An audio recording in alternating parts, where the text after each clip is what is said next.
V6 engine එකක් තියෙන SD HSE කියන කැටගරි එකට IT Discovery 4 vehicle එකයි අද මම drive කරන්නේ. Discovery 4 කියන්නේ ලෝකේ තියෙන අද SUV vehicles වල high end එකේ තියෙන vehicle එකක් විදියට අපිට අනිවාර්යෙන් හඳුන්වන්න පුළුවන්. Engine capacity එක 3 litre එහෙම නැත්නම් 3000 cc engine එකක් තියෙන්නේ. Brake horsepower එක 255. අපි drive කරන ගමන් vehicle එකේ තියෙන දේවල් driver කෙනෙක් විදිහට මේ vehicle එකේ value එක කොයි වගේද කියන දේ මම පැහැදිලි කරලා දෙන්නම්. Discovery වාහනයක් අතර ගත්තාම දැනෙන දේ තමයි hardy vehicle එකක්. එහෙම නැත්නම් පිරිමි වාහනයක් අතර ගත්තාම කිසිම කරදරයක් නැතුව පහසුවෙන් drive කරන්න පුළුවන්.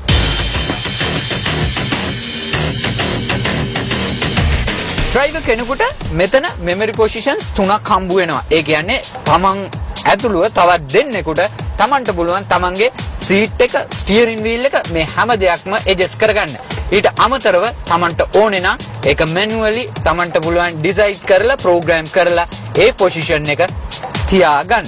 ඒ එකම ඕනේ නම් අපිට පුළුවන් අපේ seat එක adjust කරගන්න. ඒ හැම එකක්ම memory කරලා තියාගන්න ජීවිත කාලෙම ඒ විදිහට තියෙනවා. vehicle එක reverse කරන්න reverse camera, parking sensors, reverse sensors මේ හැම දෙයක්ම තියෙනවා. ප්‍රශ්නයක් නැතුව කරදරයක් නැතුව drive කරන්න පුළුවන්. multi functioning steering wheel එක ගැන දෙයක් මම කියන්න ඕනේ. පළවෙනි දේ තමයි අපිට audio controlling වලට අවශ්‍ය වෙන සියලුම දේවල් මෙන්න මේ මෙතෙන්දී හම්බ වෙලා තියෙනවා. ඒ කියන්නේ entertainment වලට අපිට යන්න පුළුවන්. ඊට පස්සේ cruise controlling වලට අවශ්‍ය වෙන දේවල් ඒට අමතරව අපිට voice commanding facility එක දීලා තිනවා. වාහනේ තියෙන සියලුම දේවල් අපිට function කරන්න ඒ එක්කම අපිට phone එක configure කරගන්න පුළුවන් chance එකක් දීලා තිනවා. onboard computer එකටත් යන්න පුළුවන් විදිහට තමයි multi functional steering wheel එකේ දේවල් හදලා තියෙන්නේ. vehicle එක Tiptronic. Formula cars වල තමයි මුලින්ම ආවේ මෙන්න මේ වගේ paddle shift එක. හැබැයි අද වෙනකොට SUV vehicles වලට මේ facility එක ඇවිල්ලා තියෙනවා off road වාහනයක් වුණත්. මට manual mode එකේ drive කරනවා නම් මෙන්න මේ positions දෙකේ තියෙන මේ gear knob එක එහෙම නැත්නම් මේ shift එක තමයි පාවිච්චි කරන්න මට සිද්ධ වෙන්නේ. ඊට අමතරව මේ vehicle එකේ තියෙන valuable point එක තමයි මෙතන. බලන්න. සාමාන්‍යයෙන් අපිට වාහනයක gear lever එකක් හම්බ වෙනවා. මේකේ අද වෙනකොට ඇවිල්ලා තියෙන gear knob එක. මේක Jaguar vehicle එකේ අපිට දකින්න තියෙනවා. ඒ වගේම අපි ගත්තොත් Land Rover family එකේ එන Evoque එකට මේ gear knob එක ඇවිල්ලා තියෙනවා.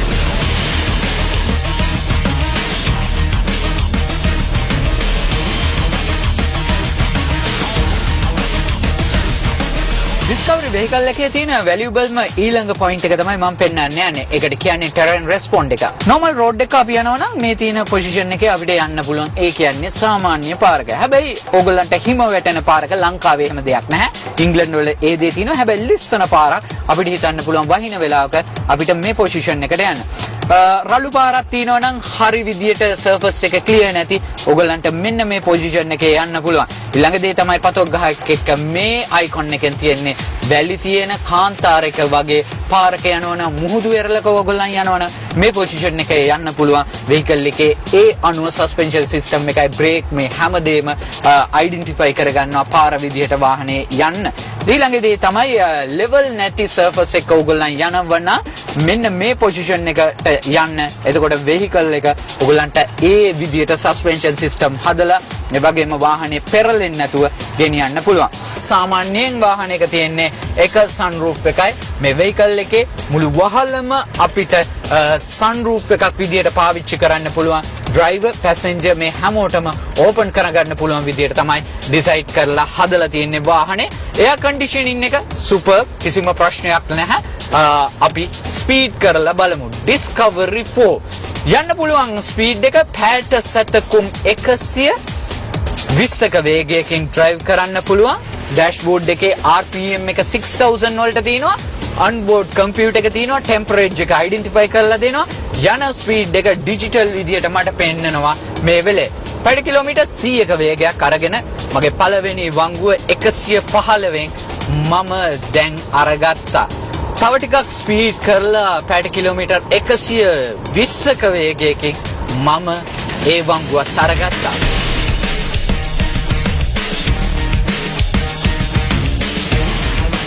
බ්‍රේක් කරලා බලමු කොහොමද.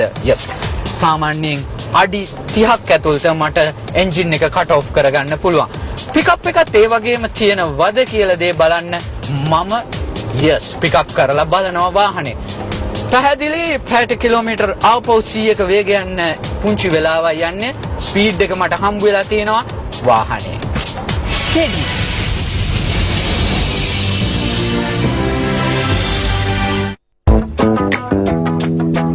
මලි මේ ෆෝන් එක නම් වැඩි කාලයක් නෑ.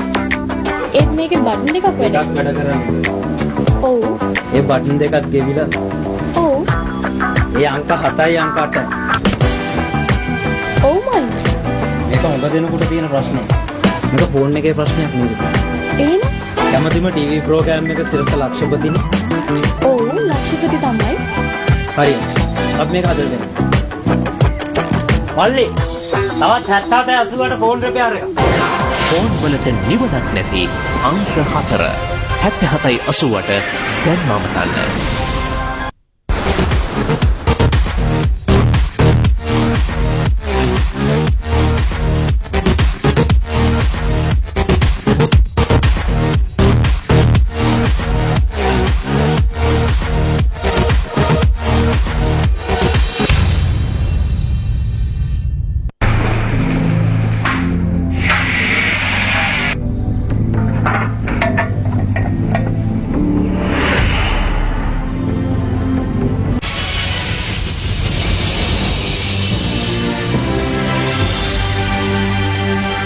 බ්‍රේකෙන් පස්සේ ආයෙත් අපි සම්බන්ධ වෙනවා ලංකාවේ නම්බර් 1 මොටර් ෂෝ එක ඔටෝ විෂන්. අපි ලෑස්ති එහෙමනම් කාර් ස්ටීරියෝ මොඩිෆිකේෂන්ස් ගැන කතා කරන්න. අද අපි පෙන්වන්නේ මොන්ටෙරෝ වර්ගයේ වාහනයකට කොහොමද කාර් ස්ටීරියෝ සෙටප් එකක් හයි කරගන්නේ. ඒක মালටි ෆන්ක්ෂනින් කරගන්නේ කොහොමද. ඒ වගේම ස්ටීරියෝ සෙටප් එකක් කොහොමද මේ වාහනෙට බොඩි එකට ගැලපෙන විදිහට පාවිච්චි කරන්න කියලා දේ පැහැදිලි කරලා දෙන්න.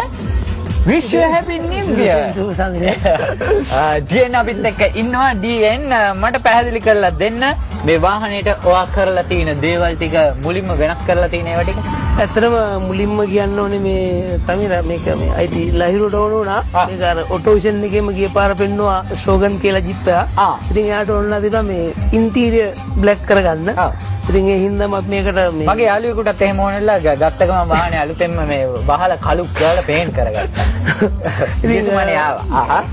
මේකටත් ඒ විදිහට මේ ඔක්කොම යා මේ බ්ලැක් ඉන්ටීරියර් කරන නිසා අපි මේකට බ්ලැක් ඉන්ටීරියර් වලින්ම සබ් එක යොදාගෙන ඒක රෙඩ් ඇන්ඩ් බ්ලැක් යොදාගත්තා. ඒ වගේම මේකට හෙඩ් රෙස්ට් එකක් අපි යූස් කරලා තියෙනවා රියර් වීඩියෝ සඳහා. ඒකත් අපි බ්ලැක් වලින්ම යොදාගත්තා. අපි සෙටප් එකේ අපි කතා කරමු ටක් ගාලා මේ වෙහිකල් එකේ තියෙන සවුන්ඩ් සෙටප් එකේ තියෙන පවර් එක කොයි වගේද මොනවද පාවිච්චි කරලා තියෙන ස්පීකර්ස් වල කැපැසිටි එක. සමීර මේකට භාවිත කරලා තියෙන්නේ මේ JBL ස්පීකර්. හරි. ස්පීකර් භාවිත කරලා තියෙනවා. ඒ වගේම JBL සබ්වූෆර් භාවිත කරලා තියෙනවා 1200 වෝට් යුතුලින් එකක්. ඒ වගේම ඇම්ප් එකක් පාවිච්චි කරලා තියෙනවා 4 channel. අපට ඕන ආකාරයට සවුන්ඩ් එක මේ හදාගන්න ටියුන් අප් කරගෙන මේ හැකියාව තියෙන ඇම්ප් එක හරහා. පැහැදිලි. ඒ දේ ඊට පස්සේ මේ දෙක දැන් මොකද කරන්නේ 2014 මට ටැග් එකක් නැත්තම් ගලවලා පස්සිගාවත්තට යවන්න ඉන්නවා. 2013 මොන්ටරෝ V98 කියන ජිප් එකට එන්නේ මෙන්න මේ ආකාරයට සෙටප් එකක් තමයි කම්පැනි මැනුෆැක්චර් ඔරිජිනල් එන්නේ. එතනින් එහාට අපි මොඩිෆිකේෂන් කරනකොට අපි මේ දෙකම අයින් කරනවා. අයින් කළා මේකට අලුත් පැනල් එකක් දාගෙන ඒ වගේම අලුත් DVD ප්ලේයර් එකක් ඔඩියෝ සෙටප් එකක් යොදාගෙන ඒක තමයි අපි මේ සෙට් එකට සවිවල තියෙන්නේ. ඇඩ්‍රස් එකත් මේක. ඒ ගැනත් අපි පැහැදිලි කරන්න කොහොමද වෙනස් වුනේ කියන දේවල් එක්ක ලක්මාල් ඉන්නවා කාල කෙනෙක් විදියට අපිත් එක්ක අද. wish you happy new year Lakmal වාට. wish you happy new year Sameera. ඔව් ලක්මාල් මොකද්ද වගේ තියෙන ප්‍රශ්නය? සමීර මම නාලනස් මාත්‍ර කතා කරන්න ඕනි. අනිවාර්යයෙන්ම ඔයාට පුළුවන් කියන්න වාගේ ප්‍රශ්නය. සමීර මගේ තියෙන්නේ KR41 97 year එකේ වෑන් එකක්. හරි. ඔව් කියන්න. ඒක ඔටෝ ජියර්. හරි. ඔටෝ ජියර් වෑන් එක සමීර ටික දවසක ඉඳලා ප්‍රශ්නයක් තියෙනවා මගේ. වෑන් එක මම නෝමලි අදිනවා මේ නෝමලි අදින්නේ නැහැ වාහනේ. අහා. ඒ කියන්නේ සමිත මෙහෙම ප්‍රශ්න තියෙන්නේ. ඔව්. මගේ වාහනේ මම කන්ටිනියු උදේ පාන්දර පටන් ගත්තට පස්සේ රෑ වෙනකන් සාමාන්‍ය වාහනේ දුවනවා. නමුත් මගේ වෑන් එක සමහර මේ හයිවේ එකට වගේ දැම්මට පස්සේ ස්පීඩ් කරලා යන්න බෑ. පිකප් වෙනවා මට. මට ජීව ප්‍රශ්නයක් තමයි. මට නැත්නම් එන්ජින් එකේ ට්‍රබල් එකක් කියලා බලා ගන්න ඕනේ.